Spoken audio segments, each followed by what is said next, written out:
I feel like there's been an NBA analyst that's really bursted onto the scene for these past couple months. Now, a lot of you know about my hatred for traditional NBA media, and that's going to stand, as I just don't like it as a basketball savvy person that enjoys just the pureness of basketball and not the entertainment value that these are supposed to bring. And a lot of you know that I don't like some of these former players that are NBA analysts. For example, like Ryan Hollins or Kendrick Perkins. I feel like they have the ideology just because they're a former player that they have a more invalidated opinion compared to others. And I feel like a lot of these former NBA players that become analysts, and even some NFL players are responsible for this as well, but it seems like that just because they're a player, they know more about the game and we can't have opinions. Now, the reason why I like that former NFL players do become analysts is because number one, most of them aren't just old men that are yelling for no reason, but number two, we get a different concept of the game. I would like to think I know a lot about basketball and I talk a lot about it, but I may not know as much basketball as Nikola Jokic, who is a player who also has a different concept. However, I am not a professional basketball player as Nikola Jokic is. But just like how YouTube is my profession and that's my job, I have more of a different concept of YouTube than someone like Nikola Jokic. Even if I know a lot more about YouTube than Nikola Jokic, that wouldn't invalidate any of his opinions about the website or maybe how to do something. And I'm not going to throw away his opinion just because he's not a YouTuber. That's stupid. And if we're trying to have a legit conversation about someone that we both love and are very passionate about, it would just make no sense to throw that out. Again, I love when former players become analysts, but I just don't like the fact when they claim they know everything more than anyone because they were a player. Now, there's a former player that about 2 to 3 months ago started appearing on ESPN and actually has his own podcast, and if you can't tell, I'm talking about Reddick. Now, Reddick didn't retire from the NBA not long ago. In fact, I think he just retired like last season. So despite his podcast saying the old man in the three, he's not really that old compared to some of these analysts. However, something I've noticed, and I think a lot of other people have, is that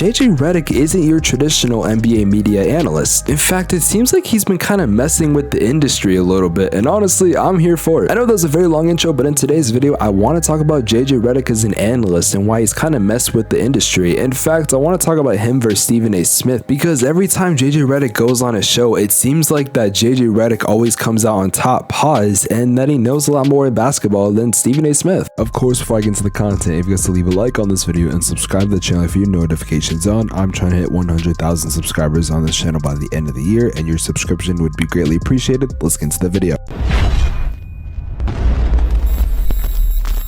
My first example was about 4 days ago in a video called "The Heat and the Bucks are the two best teams in the East" from Reddick. And I'd like to argue that he's honestly right. Even after the Philadelphia 76ers trade, I'd make the argument that the Bucks are first and the Miami Heat are right there, because the Miami Heat have not been very healthy, and when they are, they play amazing. Now, Stephen A. Smith's point was that he believed that the Brooklyn Nets were the best team in the Eastern Conference, and for context, this was about 4 days ago and James Harden was not traded yet. However, him saying the Brooklyn Nets were one of the top teams in the Eastern Conference is not the reason I'm bringing up this take. And the main reason he said Brooklyn was because of perimeter shooting, and the Milwaukee Bucks did not have that much shooting, especially with a guy like Giannis. So Reddick would go on to talk about Giannis, and this is what Stephen A. Smith would say.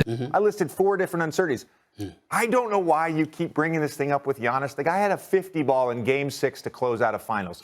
I know Stephen A. Smith did not just say so after Reddick brought up the fact that Giannis had arguably the greatest NBA Finals performance, having a 50-point triple-double to win the whole thing. I know we are not about to downplay that performance. That was arguably the greatest NBA Finals performance that a lot of people have witnessed in a very long time, and I'm not going to downplay that. And the point that Reddick would bring up next is the fact that the Nets really don't have anyone to guard Giannis other than Nick Claxton, but if you already know, I'm taking Giannis over Nick Claxton any day. Giannis ran over the Nets last season because he was so damn dominant. Yes, it went to 7 games, but also that was a really talented Nets team. And mind you, even before James Harden did want to request a trade, he just wasn't playing well, and Kyrie Irving is a part-time player. So honestly, I think me and a lot of people would take the Milwaukee Bucks over the Brooklyn Nets. However, the NBA analysts love to talk about Brooklyn more than the Milwaukee Bucks. Even while Reddick was bringing up good opinions, Stephen A. Smith was just ignoring him, acting like this man is stupid, which is the reason why I really don't like Stephen A. Smith as an analyst, because the man will literally call you dumb to your face and act like you know nothing about basketball because you're not him. And I find that mad disrespectful and honestly ridiculous, because a lot of people right now like Reddick as an analyst over Stephen A. Smith. With you're gonna get a calm but deeper basketball knowledge, and you're gonna actually understand the game a lot more. Meanwhile, hearing Stephen Stephen A. Smith screaming at the top of his lungs saying nothing. Now of course there are many videos out there of Stephen A. Smith and JJ Redick going at it. In fact, there's a video by a channel called Souls and Sage that actually reacted to some of these moments. I'm going to put it in the link in the description below. But the main point of the video is to talk about JJ Redick and why the man brings a different aspect to the world of NBA analysts. See, JJ is a basketball-minded person. He's smart at the game and he knows what he's talking about. On top of that, when he talks, he's very calm, he's respectful, and he tries to get straight to the point without any bullshit. Now, being honest, if I wanted to talk basketball with someone, I'd talk with JJ Redick. The man, like I said, seems like he knows what he's talking about and he's very calm and respectful of other people's opinions. In fact, I'd pay pretty good money to have a discussion with JJ just talking about whatever about basketball, even if it was past or present. However, Stephen A. Smith is a very disrespectful person to some of his guests and even co-workers, which is why some would argue that Skip Bayless and Max Kellerman left, for the sole reason alone that Stephen A. Smith is not a great guy to be around when it comes to being an NBA analyst. Yeah, he might be a funny guy and have meme-worthy takes, and I'm sure he's a great guy outside of work. However, we see about 95% of Stephen A. Smith's world just when it comes to First Take. Now, I'm gonna be honest, I think the reason why people watch First Take isn't because of basketball and the fact that, oh, they want to actually watch people discuss basketball. We watch these shows as an entertainment standpoint, not because we actually find their points true. I couldn't take Stephen A. Smith in a debate seriously. I just can't. The man screams to get his points across, and they're not legitimate, and they're mostly biased opinions. The man, just like most NBA analysts, also likes to favor to the big markets. Now, I've seen some people in my comment section say that the reason why they do this is because the big markets bring in the most money, and that's all people want to talk about. But I'd like to disagree, just on the fact that last season in the NBA Finals, when you're at two small market teams, the ratings were up 32% from the year before. On top of that, there are way more smaller markets than big markets, at least in NBA terms, because you see, you have about 5 big NBA big markets right around the area compared to the other 25 teams. And again, when I say big markets, I mean NBA big markets, because Phoenix is considered a big market, so I guess rental property or however you want to word that, but in the NBA, they're not seen as that. And I don't know if this is just me, but I've seen a lot of NBA YouTubers like myself that are kind of smaller. When they cover small market teams, they get a lot more views. And to be fair, I prefer to cover small market teams like the Suns and the Raptors, who I just made a video today at the time of recording this. Of course, there are times where YouTubers have to talk about the big markets, like when I made a video about Russell Westbrook. But if there's no big moments going on or headlines or anything like that, I like to talk about these small market teams because there's a lot more fans of them than the big markets. You could also argue that maybe the fact that there's a lot more bandwagons compared to teams like the Lakers and the Warriors, but that's another topic for another discussion. My next point about this is the fact that JJ Redick is all basketball, and I want to get back to this point when I'm talking about these shows like Undisputed and First Take. These shows are not meant to actually debate sports, it's an entertainment value, and that's the reason why guys like Skip Bayless can have a career at being a master of trolling. The man has built his career off hating on LeBron James, and it's gonna stay that way. The man Skip Bayless likes to scream words like blasphemy and stay off the weed, and you have